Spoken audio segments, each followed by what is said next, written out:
Muy buenos días, ¿qué tal? Comenzamos como cada domingo este espacio para repasar la actividad del Parlamento de Canarias durante los últimos 7 días. Hoy en nuestro espacio de entrevista vamos a hablar con Daniel Cerdán, comisionado de Transparencia. Cerdán asegura que las instituciones canarias son cada vez más conscientes de que tienen que actualizar sus portales de transparencia y mejoran su nota media. El nuevo Estatuto de Autonomía de Canarias será el primero en reflejar al comisionado de Transparencia como un órgano de buen gobierno. Se aprueba este nuevo estatuto, le ha correspondido ser el primero en toda España que incorpora el órgano de garantía de la transparencia dentro de su articulado como un órgano más del buen gobierno. El pleno del Parlamento del pasado martes comenzó con un minuto de silencio para recordar a la joven Romina Celeste, fallecida en Lanzarote. La presidenta de la Cámara, Carolina Darias, señaló que la sinrazón se ha cebado una vez más con las mujeres. Por unanimidad, el Pleno aprobó la incorporación de Fuerteventura a la Ley de Grandes Poblaciones. Esto supone para la isla un cambio en la estructura y organización del Cabildo para atender a los más de 118.000 habitantes de la isla. Estos son nuestros titulares. Arrancamos ya, como siempre, con nuestra entrevista. Esta semana hemos estado con el comisionado de Transparencia de Canarias, Daniel Cerdán.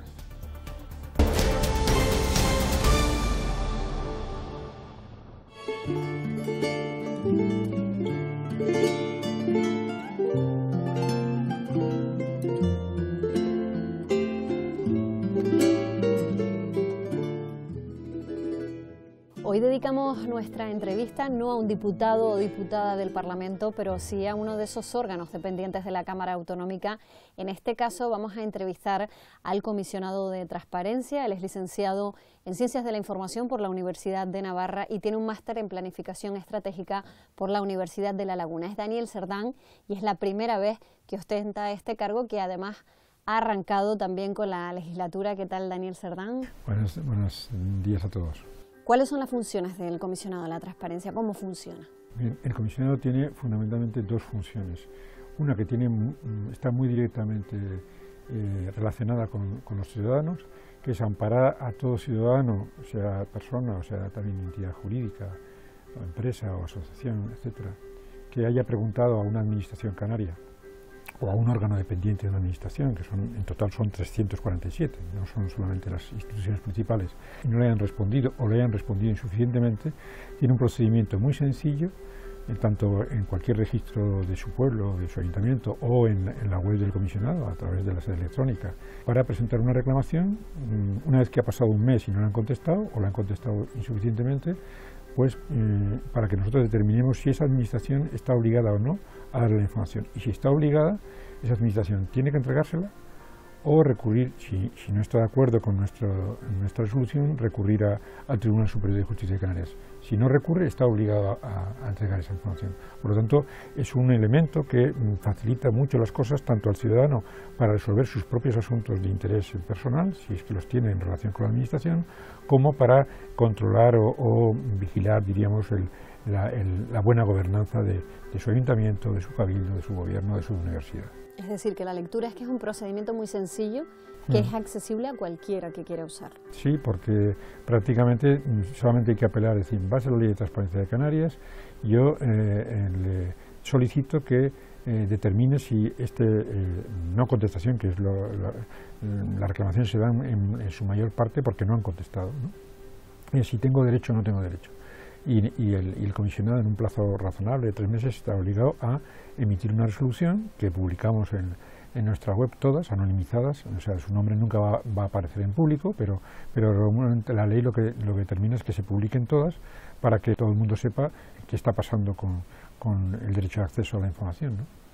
Además, Canarias es la primera comunidad autónoma que ha conseguido evaluar a todas las instituciones, que son muchas, casi 100, ¿no? Sí. Canarias ha sido la primera comunidad autónoma con un órgano garante que aplica una metodología, digamos, ya testada, ya definida a nivel nacional, que es el MESTA, pero adaptada a la Ley Canaria de Transparencia, que es mucho más ambiciosa que la ley básica y que determina la segunda gran misión de la que hablamos del comisionado. La primera es garantizar el derecho de acceso a la información de los ciudadanos y la segunda es evaluar y garantizar que todas las 98 instituciones canarias y sus entidades dependientes, que llegan hasta 347, publican en su portal de transparencia, es decir, en su portal web, aquellos contenidos que la ley dice que tienen que publicar, que van entre 166 contenidos a 250, según un tipo de institución que sea. Por lo tanto, hay una gran cantidad de contenidos que las administraciones deben de publicar, y no solamente publicarlas, mantenerlas actualizadas, bien mes a mes, o trimestre a trimestre, o año a año. Pero, digamos, mantener un repositorio de información que antes no tenían que publicar y que ahora lo tienen que publicar para estar a disposición de cualquiera que quiera conocerlo, ¿no?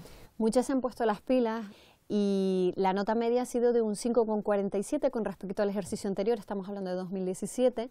Para un estudiante universitario o cualquier estudiante, un 5,47 tampoco es una nota brillante, no llega ni al bien, ¿no? Sí, ¿Eso qué significa? Sí, no es una nota brillante, pero tengan en cuenta que el año anterior, en el 16, era un 3,47, como media, es decir, el año anterior... Suspendían prácticamente. Exactamente, el año anterior solamente 20 habían pasado de 5, y entonces nosotros hemos podido detectar, como se ha detectado en otros análisis que han hecho parcialmente, no de una comunidad entera, en la península, que cuando ha habido 2 o más evaluaciones seguidas, los sujetos evaluados mejoran.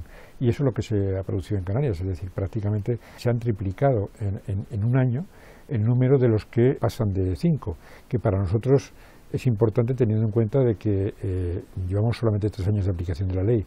Es cierto que debían de haber cumplido desde el primer año, pero también es cierto que la ley se puso en marcha en una época de crisis económica, los ayuntamientos sin poder renovar plantillas, sin poder aumentar recursos para cumplir la ley. Yo prefiero quedarme con la botella medio llena o con la botella que se está llenando año a año, y yo espero que en la próxima evaluación, que comenzaremos en los próximos meses, a través de una herramienta telemática que tenemos y que hemos creado en Canarias, por primera vez en España, no hay ninguna otra herramienta que permite primero la autoevaluación a cada institución, saber cómo está, y luego la rendición de cuentas, pues que espero que, yo estoy casi seguro que esa nota de la que me hablaba el año que viene va a aumentar 1 o 2 puntos con casi seguridad. Bueno, el Ayuntamiento del Sausal en la isla de Tenerife ha sacado una nota buenísima, ¿no? Sí, cerca del 10 prácticamente, sí, el sobresaliente para... Sí, sí. Bueno, el sobresaliente no, la matrícula, porque el sobresaliente ya lo tiene, Sí. ¿no? Sí, ha habido casos como ese, como el Sauzal o Arico o Frontera, de ayuntamientos pequeños que no es que nos hayan sorprendido, hay mucha gente que pensaba que los pequeños tenían que ir siempre detrás de los grandes, pero lo cierto es que esos han demostrado que con pocos medios, si el ayuntamiento se organiza bien, se puede perfectamente cumplir con las obligaciones de transparencia. Los cabildos también se han puesto al día. Los ¿no? cabildos, que prácticamente el año pasado solamente aprobaban 3, este año han aprobado 6 de 7, y prácticamente se han puesto en un 6,93, prácticamente se han puesto en un notable, ¿no? Y el gobierno, que ya estaba en un 7, y algo, ha llegado al 8 raspado, ¿no? Entonces, eso, ya le digo, en publicidad activa, que es en publicación de contenidos en los portales de transparencia. Es más difícil y en eso va a costar más, el que las instituciones respondan bien a los ciudadanos cuando les preguntan, porque hay preguntas fáciles, pero hay otras preguntas que no son tan fáciles. Y cuando el ayuntamiento o el alcalde o el concejal determinado entiende que esa pregunta que le están haciendo, a veces por periodistas que cada vez más utilizan la ley de transparencia, le es incómoda, prefieren a veces soportar el coste de que les llamen no transparentes a soportar el coste de un informe que les ponga en evidencia, ¿no? Las universidades también se reflejan en ese informe del comisionado de transparencia. Se ha puesto en tela de juicio en muchos casos, sobre todo a lo largo de este último año, del pasado año 2018, la credibilidad de determinadas universidades españolas, bien porque las publicaciones de las notas de sus másteres no se correspondían con los hábitos de los estudiantes porque no iban a clases, sobre todo se han conocido en casos de políticos, ¿no? Usted mismo ha recomendado que la transparencia es vital para instituciones como esta, ¿no? Sí, sí. En el caso de las universidades hay algunas que, como comentábamos, tienen buena nota en el portal de transparencia y, sin embargo, han demostrado que en los trabajos de fin de máster o incluso a veces en tesis, cuando son privadas, las universidades se han acogido a aquello de que soy una universidad privada y no lo entrego porque la transparencia obliga fundamentalmente a las administraciones públicas y las universidades son administración pública y por lo tanto no han entregado. Eso, digamos, porque el ejemplo de la universidad digamos, es paradigmático de las bondades de la transparencia en general. Cuando las tesis están, no solamente las tesis, sino los trabajos de fin de máster están todos colgados en la web como si fueran portales de transparencia, como deben de estar, no solamente estamos evaluando al alumno que presenta el trabajo, se está evaluando al tribunal, porque hasta ahora ni siquiera los tribunales universitarios tenían gran presión sobre sus alumnos para publicarlo, porque cuando un tribunal otorga la máxima calificación a una tesis, también está diciendo esos mismos profesores dónde ponen su nivel de excelencia que piden. Y por lo tanto es importante que todos los trabajos, no solamente los tesis, sino los de fin de grado y los de fin de máster sean públicos, porque obligará a que todos los trabajos también sean mejores. En cuanto a las reclamaciones, también ha habido una evolución notable. Me llama la atención el hecho de que casi 200 reclamaciones más en 2018 con respecto a 2017, se pasa pues a 347 si no erro en el dato. De 154 a 357, ha aumentado en 130% en un año. Sí, prácticamente empezamos con 18 en 2015, 91 el año siguiente, 154 en 2016, 17 y 357 el año pasado, ¿no? Eso, digamos, no es tanto, pienso yo, porque hayan empezado a no contestar, sino porque la gente cada vez conoce más sus derechos y por lo tanto pregunta más y conoce más esta posibilidad que tiene de recurrir al comisionado y, ya le digo, muy sencilla a través de internet, con certificado digital sin moverte de casa y sin costo ninguno, y ejerce más ese derecho. Yo creo que eso no solamente mejora puede mejorar su vida si pregunta por alguna cuestión particular, una cosa que le afecte, sino mejora en general la gobernanza de este país, porque cada vez que los políticos se sienten evaluados, controlados, interpelados por la ciudadanía, no solamente por el concejal de la oposición, sino por la calle, digamos, tienen más incentivos para mejorar su actuación. En cuanto al Estatuto de Autonomía, reforma del Estatuto de Autonomía ya en marcha, ¿y cómo va a afectar al comisionado de transparencia? Bueno, el Estatuto de Autonomía de Canarias, fundamentalmente por el momento en que se aprueba este nuevo estatuto, le ha correspondido ser el primero en toda España que incorpora el órgano de garantía de la transparencia dentro de su articulado como un órgano más del buen gobierno, porque no olvidemos que la Audiencia de Cuentas, el Diputado del Común, el Consejo Consultivo y los órganos de transparencia, esos cuatro mosqueteros de alguna manera contribuyen, no solamente ellos, evidentemente también hay controles internos de las administraciones, las intervenciones, las secretarías jurídicas, etcétera, contribuyen a mejorar la gobernanza de las administraciones. Y entonces, lo que ha hecho el Estatuto es darle la máxima relevancia al comisionado de transparencia. Es el único en España que por lo tanto está dentro del bloque constitucional que forma la Constitución y el Estatuto de Autonomía y de alguna manera refuerza su, diríamos, autoridad moral a la hora no solamente la jurídica, a la hora de emitir sus dictámenes y de emitir sus resoluciones, ¿no? Y una última cosa, ¿cuáles son sus intenciones? Es el primer comisionado de transparencia en Canarias, sí. Es un órgano que es relativamente joven, sí, funcionando aquí en el Parlamento. ¿Le gustaría repetir? Bueno, eso no es una cuestión que dependa de mí. Yo me resta año y medio de mandato. Creo que me gustaría concluirlo sacando la ley que estuviera aprobada ya, la nueva ley del comisionado de transparencia que el Estatuto mandata hacer al Parlamento, y que estuviéramos, por lo tanto, cerrando un sistema de transparencia en Canarias lo más adecuado posible y lo mejor posible, ¿no? Pues Daniel Cerdán, yo creo que para quien no conociera el comisionado de la transparencia ha quedado muy claro para qué sirve, cómo funciona y para que los ciudadanos se animen cada vez más a usar ese portal accesible, sencillo y que está al alcance de cualquiera, ¿no? Muchísimas gracias. Espero que sí sea.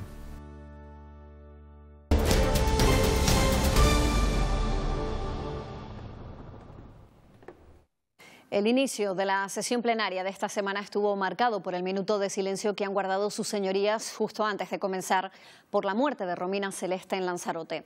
El Parlamento se sumó al luto de la familia de la joven de 28 años y a la condena de este caso. El marido de Romina está en prisión y la Guardia Civil continúa con las investigaciones.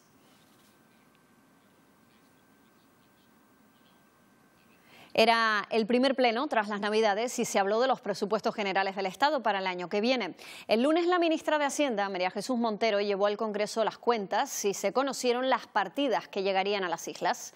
Los partidos se han posicionado sobre las cuentas del Gobierno del Estado. La mayoría cree que es necesario mejorar las cuantías destinadas al archipiélago. Aprobamos el REF el 6 de noviembre y nuestro estatuto y ahora en el primer presupuesto que tenemos lo vamos a incumplir. Hombre, me parece que no es razonable y ningún gobierno debe ser cómplice de incumplir esa realidad. Con los datos en la mano, no con la propaganda, no inventándose las cifras, no confundiendo a la población, con 50 millones más, la inversión territorializada se alcanza a la media, pero nosotros vamos a pedir más. Lejos de pedir un frente social para reivindicar las mejoras del bienestar social de los canarios y canarias, pide un frente social para hablar de carreteras. Me parece ridículo, señor Clavijo. Hacemos desde el Partido Popular, de verdad y de corazón, un llamamiento a los socialistas canarios, a Podemos y a Nueva Canarias, para que no sean cómplices del agravio que está sufriendo esta tierra a manos del gobierno de Pedro Sánchez. Tras una legislatura vacía y estéril, precisa usted intentar construir un relato que le justifique. Necesita usted, pues eso, lo del enemigo exterior, al que señalar como la causa de los males de Canarias. Que el gobierno del Partido Socialista y Podemos, el gobierno que apoya a Podemos a través de ese pacto presupuestario, aparte de la propia moción de censura, nos ha situado nuevamente, señorías, en la casilla de salida. El presidente de Canarias, Fernando Clavijo, compareció a petición propia y explicó cómo se encuentran los convenios con el Estado. Clavijo acusó al Ejecutivo Central de incumplir los compromisos presupuestarios de 2018 al indicar que faltan por ingresar 327 millones de euros que corresponden a fondos contra la pobreza, las potabilizadoras, la desalación de aguas o las carreteras.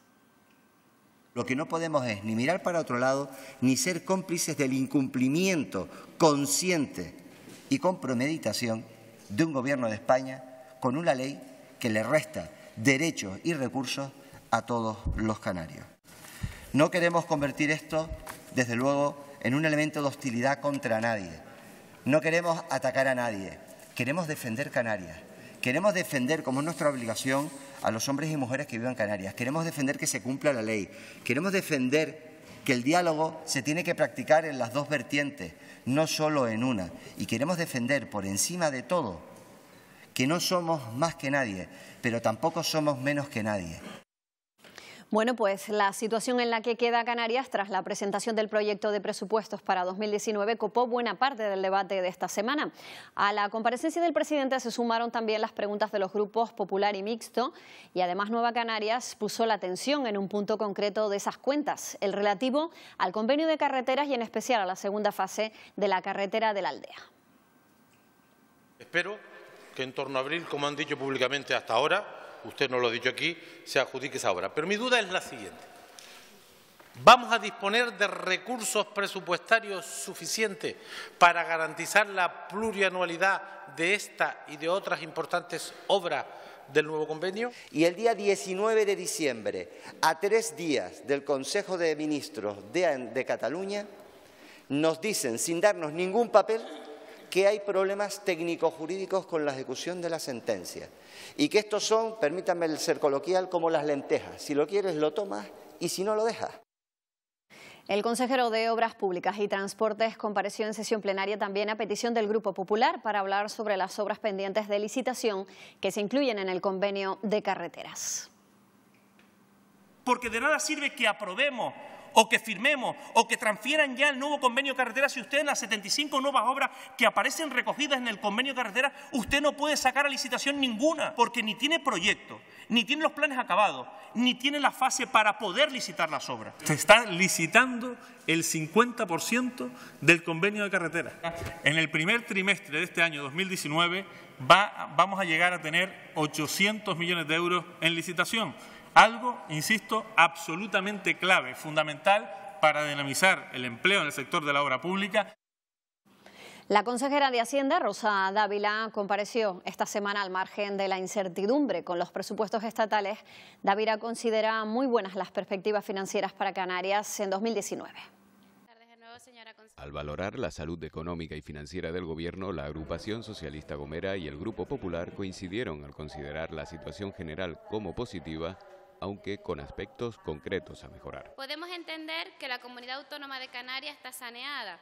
Ahora bien, la contabilidad de los informes que realiza la Audiencia de Cuentas nos da un reflejo algo caótica de la misma. Me parece que la salud, como ha expresado la consejera, no es mala. ¿Qué es mejorable? Por supuesto, seguro que sí, seguro que hay aspectos, por ejemplo, el tema de los cobros pendientes y de las deudas pendientes de cobro y tal. Podemos reprochó al Ejecutivo que la buena situación económica y financiera de la comunidad no tenga reflejo en los indicadores de bienestar social. Para nosotros, ¿saben lo que es tener salud económica y financiera y, por tanto, salud democrática? Pues es cooperar para derogar anomalías democráticas como que no se puede usar el superávit, es subir el salario mínimo interprofesional. Más contundentes se mostraron el Grupo Socialista y Nueva Canarias al cuestionar la credibilidad de las cuentas públicas. En materia económico, financiera y presupuestaria, en Canarias, en esta comunidad autónoma y por parte de este Gobierno, hay un problema de fondo y que es muy obvio, y es la auténtica o absoluta opacidad con la que el Gobierno de Canarias gestiona el presupuesto de todos y de todos los canarios. No hay superávit, hay déficit, cuentas maquilladas, un Gobierno fraudulento. Y esto realmente, señorías, nos preocupa muy mucho, que las cuentas del Gobierno de Canarias estén maquilladas para tener un resultado que no es el de la realidad. El Grupo Nacionalista señaló la solvencia económica del Gobierno como un beneficio más allá del debate político. Creo que es un motivo de satisfacción general el que estemos cumpliendo como comunidad, gobierne quien gobierne, gobierne hoy el Gobierno de Coalición Canaria-PNC, gobierne a partir de mayo cualquier otro gobierno. Canarias es un ejemplo de cumplimiento de las reglas fiscales, de la ortodoxia y del buen desempeño en las finanzas. No lo dice ni esta consejera ni este Gobierno. Lo dice el presidente de la Autoridad Independiente de Responsabilidad Fiscal, José Luis Escrivá. Dávila puso de manifiesto datos como el periodo medio de pago a proveedores o la deuda per cápita, la menor del país, como avales de la gestión económica del Gobierno. El Pleno ha aprobado por unanimidad una moción de Podemos para agilizar el reconocimiento de la situación de las personas con dependencia. Contempla una financiación específica para que los ayuntamientos elaboren los informes sociales. El Pleno del Parlamento ha aprobado por unanimidad una moción de Podemos para establecer un plan con dotación económica para agilizar la situación de las personas dependientes en Canarias. No tenemos plan de dependencia en Canarias y este plan de dependencia, además, para que no sea papel mojado, tiene que tener una dotación económica suficiente para poder ponerlo en marcha. ¿Para qué? Para que el procedimiento sea ágil, sea garantista. Mientras la dependencia no sea una prioridad para el Gobierno de Canarias, en este caso el que esté, no se va a solucionar porque si no le ponen los recursos suficientes para la dotación de personal y lo único que se ha hecho son planes de choque. Los datos son claros. La situación en Canarias es vergonzosa. Esta es la cuarta interpelación que se le hace a la consejera de Políticas Sociales en materia de dependencia. Porque es evidente que a pesar de que se ha hecho un enorme trabajo por parte del equipo de la Consejería, queda mucho por hacer y, por tanto, que este Parlamento siga debatiendo y siga proponiendo cosas en positivo nos parece bueno. Yo sé que va a tardar 8 meses, frustrante, porque mucha gente ni siquiera llega al final a conocer qué le correspondería, pero es que ya no es que tarde 8 meses, es que yo no sé ni por dónde va el procedimiento. Realmente son varias las ocasiones que se ha traído a esta Cámara de lo importante que es dotar el servicio de medios humanos, porque todos conocemos, a nadie se nos escapa, los tiempos que son eternos. En la moción se pide una financiación específica para que los ayuntamientos asuman las competencias de dependencia y puedan elaborar los informes sociales. Unanimidad también para aprobar la declaración de Fuerteventura como isla de grandes poblaciones. Esto supone un cambio en la estructura y organización del Cabildo para atender a los más de 118.000 habitantes de la isla.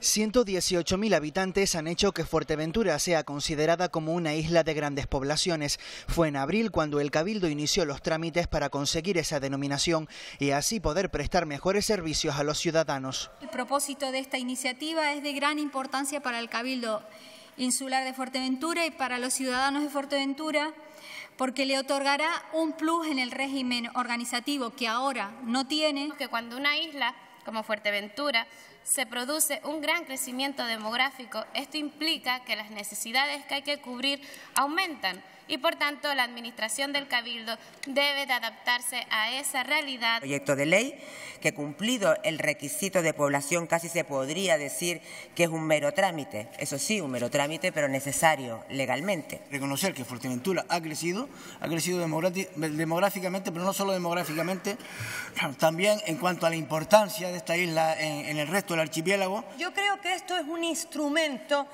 clave para el desarrollo futuro de la isla de Fuerteventura. El crecimiento poblacional que ha sido constante en el tiempo, vertiginoso en algunas etapas y que ha provocado el colapso y el deterioro de las estructuras. La Corporación Insular ya tiene prácticamente preparado el reglamento para aplicar la ley que permitirá ampliar la plantilla laboral del Cabildo para prestar mejores servicios. El Cabildo se le dota de una estructura mucho más potente, mucho más capaz de dar respuestas económicas, jurídicas, técnicas a las necesidades, a las demandas de una isla como Fuerteventura. Ahora ya hace falta una institución insular potente y esto es lo que esta ley posibilita y lo que vamos a garantizar a partir de este momento. La isla más oriental sale así fortalecida tras su incorporación a la Ley de Grandes Poblaciones. Fuerteventura volvió a ser protagonista porque el Pleno rechazó las maniobras militares en esa isla. Lo hizo a través de una proposición no de ley en la que también se plantea estudiar el cierre definitivo del campo de Pájara. La propuesta fue defendida por el diputado del Grupo Nacionalista Canario, Mario Cabrera, que aseguró que no es una petición contra el Ejército ni el Estado, sino contra la excesiva militarización de la isla. Vienen alertando sobre los efectos que las maniobras y la excesiva militarización en una isla tan frágil como Fuerteventura puede tener sobre nuestro ecosistema y sobre también nuestra economía. El Grupo Podemos presentó 2 enmiendas que fueron aceptadas, una de ellas a favor del cierre definitivo del campo de tiro de Pájara, el más grande de Europa, y el Grupo Mixto, Agrupación Socialista Gomera, recordó los varamientos de sifios. Pues desgraciadamente las consecuencias fueron bastante trágicas, desde varamiento masivo de sifios. Y nosotros hemos introducido una enmienda a cuestiones ambientales, sino también sociales. Molesta significativamente en el campo de tiro de Pájara hay afecciones graves al patrimonio arqueológico. La diputada del Grupo Socialista manifestó que deben primar los intereses de los ciudadanos y la intervención del diputado de Nueva Canarias fue aplaudida por la mayoría de la Cámara. No me identifico con la Canaria que se ha planteado ahí, me identifico con la Canaria del Estatuto de Autonomía como plataforma de paz. Esfuerzos de diálogo para poder lograr que por encima de todo lo que debe primar son los intereses de la isla de Fuerteventura y de los vecinos de la isla de Fuerteventura. El Grupo Popular votó en contra de la propuesta. Mire, usted con esta iniciativa no tiene ningún interés, solo le mueve un interés electoral. Este tema es un clásico que usted saca cada vez que llegan las elecciones. Fuerteventura cuenta con 45 millones de metros cuadrados destinados a instalaciones y a terrenos militares. Comienza la andadura parlamentaria de la nueva ley para ordenar la actividad turística en las islas de La Gomera, El Hierro y La Palma, la conocida como Ley de Islas Verdes. Entre sus defensores, los responsables insulares que han apuntado la necesidad de esta norma en sede parlamentaria. Favorecer el desarrollo económico, recuperar suelo abandonado o eliminar la inseguridad jurídica son algunos de los argumentos de los responsables insulares para defender el texto que inicia ahora su tramitación parlamentaria. A mí me alegra estar en esta fase en la que podamos expresar nuestra opinión favorable al desarrollo de esta normativa. Déjennos que la gente que nace en La Gomera tenga alguna posibilidad y que tenga una posibilidad de trabajar, de empleo y de ganarse la vida en su isla. Necesitamos un texto articulado, necesitamos un texto refundido que de alguna forma armonice y dé esa seguridad jurídica a una ley. Solicitar a los grupos que aceleren los trabajos de manera que esta iniciativa no quede en saco roto ya casi al final de la legislatura. Una proposición de ley que genera opiniones diversas entre los grupos. Lo que les pido es que nos impliquemos todas las fuerzas presentes en esta Cámara y hagamos entre todos que esta ley, la ley de Islas Verdes, sea por fin una ley operativa. 10 modificaciones, 10 fracasos. Y no está claro que vaya a ser un acierto. Yo creo que estamos dando palos de ciego. El presentar una nueva ley, con la escasa producción legislativa que ha tenido el Gobierno de Canarias en este tiempo, presentar una nueva ley sobre el mismo asunto es un despropósito total. Yo sí que estoy de acuerdo en que esta ley permita a La Palma, que permita a La Gomera y que permita al Hierro su desarrollo. No vamos a admitir con nuestro apoyo, con nuestro voto, el cambio de modelo que nos dimos en la Ley 2/2016 denominada Islas Verdes. Porque queremos establecer un modelo específico que está avalado ya por el Tribunal Constitucional y que tiene como finalidad recuperar la agricultura. Comienza ahora el trámite parlamentario de esta proposición de ley que ya han anunciado los grupos vendrá cargado de enmiendas. Y comparecencia de la consejera de Política Territorial y Sostenibilidad para hablar del estado de la depuración de aguas en las islas. Nieves Lady Barreto ha asegurado que el sistema necesita adaptarse a la nueva realidad de Canarias y que para eso hace falta inversión. La media de Canarias es de un 18%. Es decir, estamos pagando para que se depure el 100% del agua y el 82% nos lo están timando. Podemos garantizar que lo que se vierta al mar en las condiciones que tenemos ahora no contamine nuestra biodiversidad.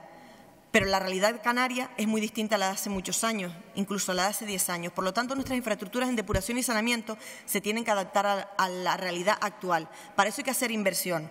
Para eso es necesario que los fondos lleguen. Otra de las iniciativas votadas en la Cámara Regional esta semana ha sido la que tiene que ver con la detección precoz de sustancias estupefacientes en menores de 14 años, coincidiendo con la última revisión pediátrica. La propuesta ha salido adelante con 44 votos a favor. A la edad de 14 años se hace la última revisión pediátrica en los centros de salud. Y con carácter general, en esas revisiones pediátricas se le hace a los menores una analítica de sangre y orina. Nosotros planteamos en nuestra proposición no de ley que se incluya dentro de esa analítica indicadores de detección de consumo. Sobre la transparencia del Gobierno, preguntó el Grupo Socialista. Su portavoz, Dolores Corujo, planteó al jefe del Ejecutivo la falta de nitidez en los gastos de publicidad de la empresa pública Promotur. Pero la falta de información de los gastos de publicidad es una clara vulneración de la ley vigente. Ambos comportamientos a nosotros nos fuerzan a pensar que el Ejecutivo que usted preside, usted o su propio Gobierno, pretende o tiene algo que ocultar. No creo que el tamaño de la letra sea un problema. Fíjese usted, si no es un problema, que el propio comisionado en el informe le pone un 8,03 al Gobierno Canarias en el 2017, pasando de un 7,69. También se debatió, a propuesta de Podemos, el coste que supuso la retransmisión de las campanadas de fin de año desde la Puerta del Sol en Madrid. Y el problema aquí no es lo caro que nos ha salido su capricho. El problema también es el ridículo que hemos hecho con esa concepción provinciana y colonizada de lo que es promocionar a Canarias en la península. Le puedo decir que es una campaña de rotundo éxito en un mercado que es el peninsular, que es el tercer mercado de los turistas que vienen y además repiten y tripiten porque les gusta Canarias. El 2 de enero se rescindió el contrato con la empresa que gestionaba la limpieza en el Hospital de La Gomera y que adeuda 4 nóminas a sus trabajadores. Una situación que se extiende también a otras islas y que, según el consejero de Sanidad, se revertirá con el nuevo concurso. Lo que tienen pendientes que son las pagas extraordinarias de marzo, junio, septiembre y la paga del mes de diciembre. Por tanto, aquí hay que corregir estas situaciones porque no es razonable que estas cosas ocurran. Y de aquí, lo que usted escribía antes, se resolverán con la puesta en marcha de los nuevos concursos. Para nosotros es fundamental que las empresas subcontratadas que trabajan en nuestro ámbito traten correctamente a sus trabajadores. El portavoz nacionalista José Miguel Ruano y la diputada popular Águeda Montelongo protagonizaron un cara a cara durante el pleno. Ambos mantuvieron un tenso diálogo acerca de unas palabras que habían intercambiado al finalizar la intervención de Montelongo horas antes.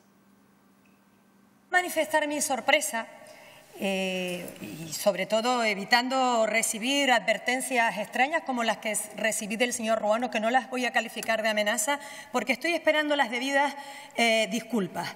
A la diputada Montelongo le dije que en mi grupo soy yo el que decide quién hace de portavoz, primera cuestión.